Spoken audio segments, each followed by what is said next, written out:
Doesn't this just scream high performance?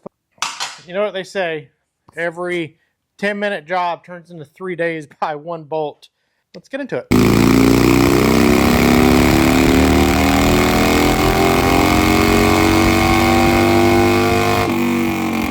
What's up, everybody? As you can see, we got the Dyna back on the lift. We got the mid controls installed on those last couple of videos. Since then, I have taken it out and ripped it around, probably put about 100, 150 miles on it. I tell you, I love my mid controls. I'm glad they're back on this bike. Now, let's get into some of the next steps that we plan on doing to this guy, because we plan on taking this Super Glide and making it super, well, as much as we can here. Don't really plan on doing much engine work. Anyways, so we're going to make this Super Glide super. First things first is the brakes. They're getting kind of worn out. The front has like a chatter noise whenever we go to stop.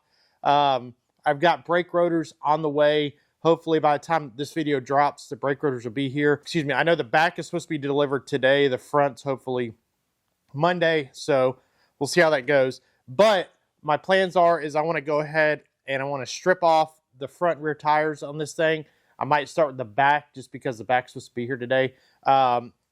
Give the wheels a really good clean scrub down, get them nice and just cleaned up. I don't know if you can kind of tell, they nasty. Rear's just as bad. I want to try and get all this cleaned up and just looking a lot better. A clean bike's a happy bike. I know a lot of times whenever I wash my cars or motorcycles, they always work better when they're clean. So we're going to get this thing nice and cleaned up and start prepping it. I went ahead and I got my risers ordered. We went with Kraus 10-inch risers with Thrashin mid-bend bars. If I feel like it's a little too high, what I like about Kraus is you can actually buy the shorter adapters, so that way I can actually drop the height back down later if I decide to. It's really going to decide on how the bike handles with that high of a handlebar setup. So it's going to be right around the 14-inch. It might be a little too high for me. I might want to drop them back down. We'll see how it goes.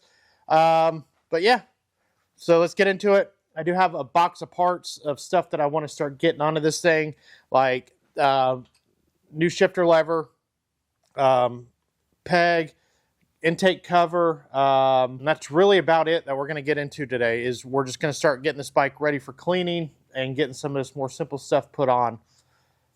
Let's get into it. All right, here's some of the parts that I've already got in, ready to go. Said fancy shifter pedal from Thrashin, link in the description below for this. Custom Dynamics rear tail light, smoked with the top light, but this is an integrated turn signal and stop light. Since we're getting rid of our bullet style turn signals and sleeking this up back here. One of my other plans for this is I want to pull the strut covers off and see the condition of the frame below it. If the frame below it's in good condition and I can just clean it really good, we're probably going to get rid of the strut covers and just run an open frame back there. Kind of open it up. I want to kind of darken up the bike, like I said. In one of the previous videos, I kind of want this area on my engine to be the more focal point. Everything else I want to try and darken up. So like whenever I go to do the front suspension, I'm going to be powder coating my lower forks and change out the fork tubes. I might even powder coat the triple trees, kind of up in the air, and what all I want to do with that stuff. But first things first is just getting into it. We do have R&S filter cover for the big sucker intake, which is already on the bike. Let's get into it. All right. Let's get this factory cover off and throw on our R&S.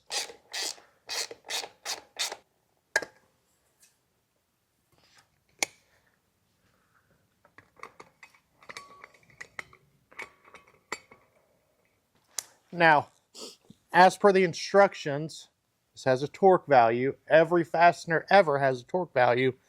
This one is a whopping 2 to 4 pounds. I feel safe and secure knowing that I torqued it.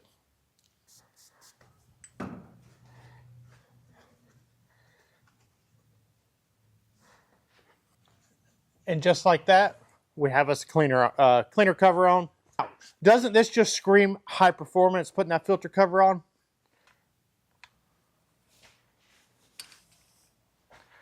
This peg has definitely seen better days. And for me personally, this just screams too much hell yeah brother to me. Personal preferences. Throw a little dab of some Loctite on it. Now, all back to personal preference. On the top of this, it does have Thrashing Supply, made in the USA. Just kind of set your logo however you want. Give her a good old Guten tight. One thing I did notice is now that the shifter arm has been through here, it's pretty loose. I don't really like how loose that is. So my plans are, you guys don't know my other business that we own is a 3D printing business.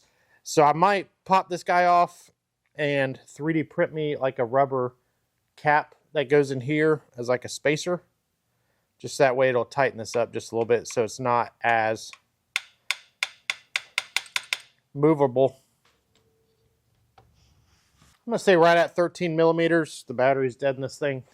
Luckily, this isn't something that you have to be as precise about. So I'm going to say 13 millimeters by 20.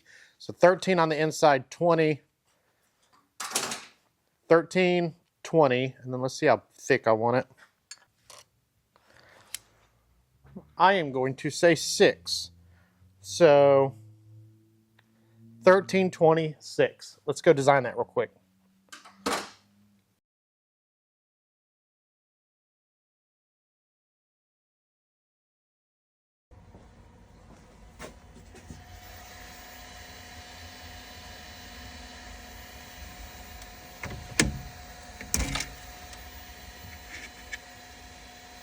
Oh, we got our little prototype shifter guy right here. I just went ahead and did this one in plastic.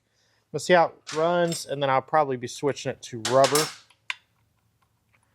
Make sure it fits first.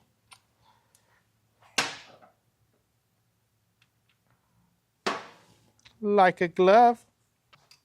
All right. So as you can see, there's actually like a little inset right here on my primary.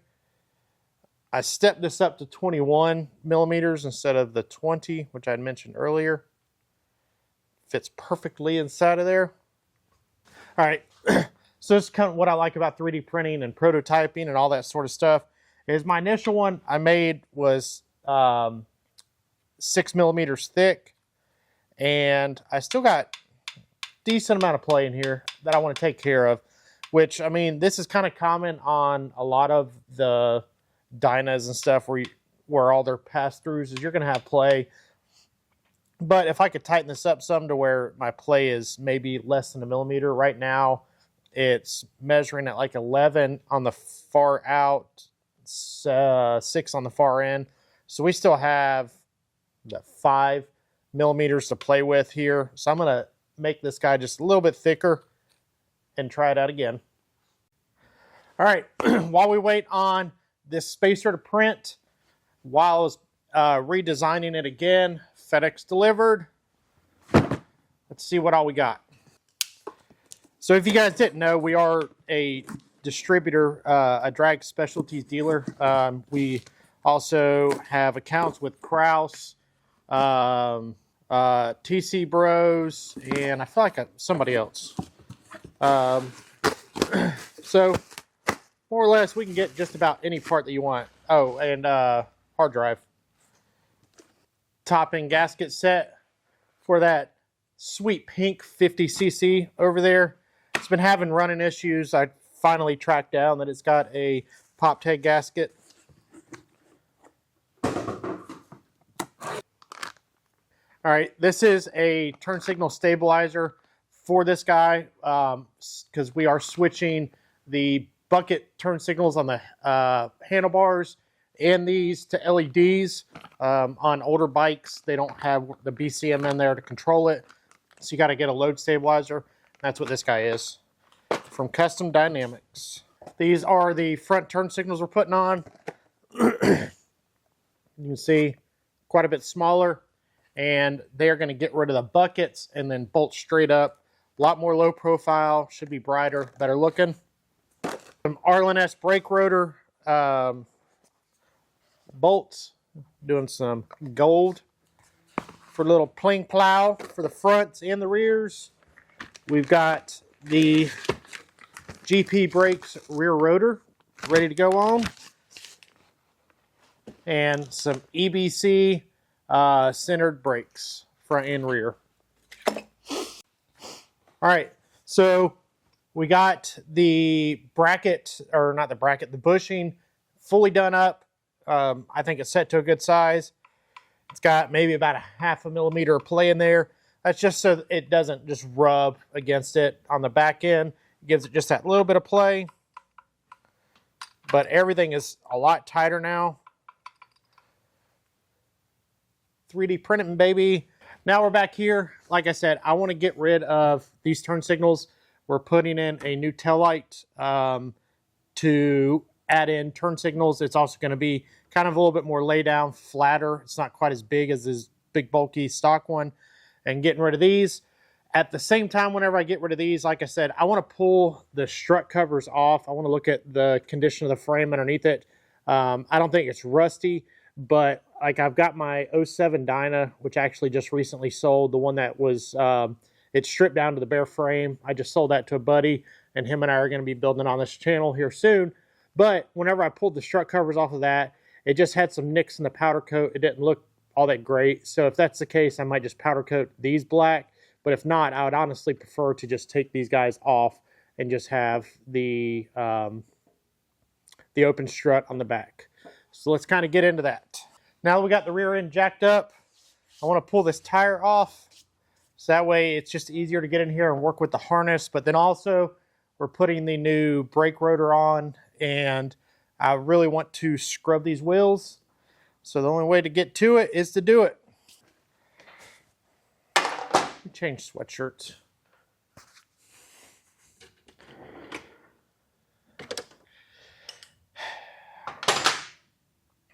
You know what they say, every 10-minute job turns into 3 days by one bolt.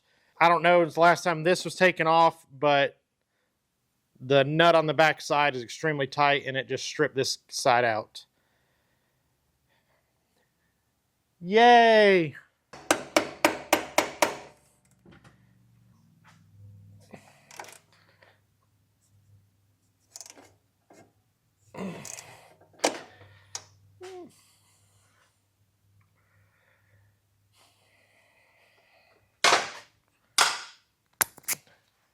Well, nothing to it but to do it, right? So more or less, I'm gonna have to cut this guy off. Not fun.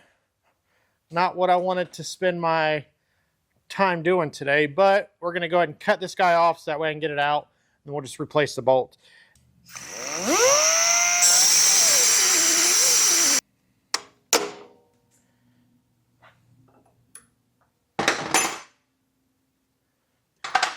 And in those simple, easy steps, your belt guard can come off.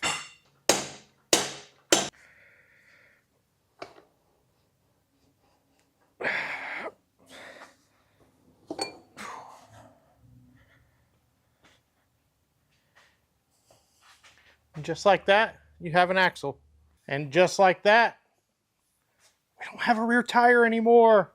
So much room for activities. Look at all this floor space. So much aerobics in here. So many activities. Yeah. You like guacamole? Oh! Oh God! Run it! Run it!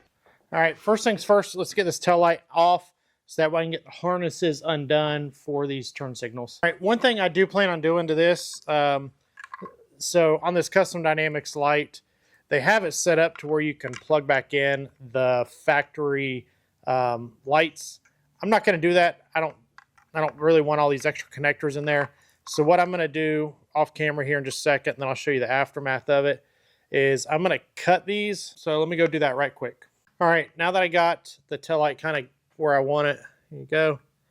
I will throw some photos of what I did. More or less, I just cut those ends off, and then I used marine grade shrink tube, which has like a glue substance inside of it for sealing off any open wires.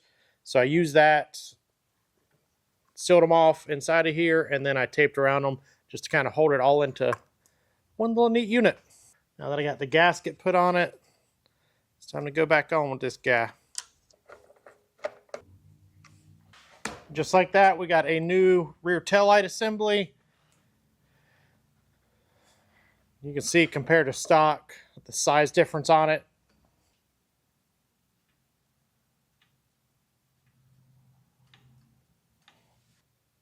Next thing's up, let's get these bullets off right here. Let's get these guys off.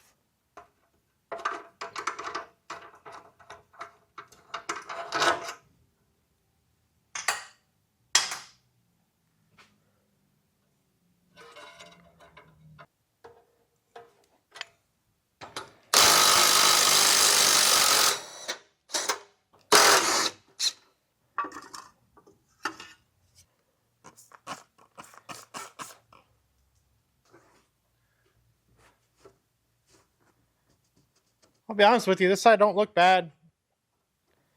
So, yeah.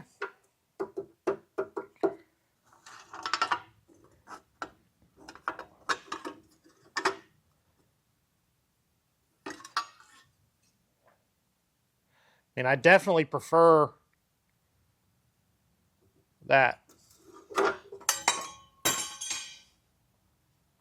Definitely prefer that look.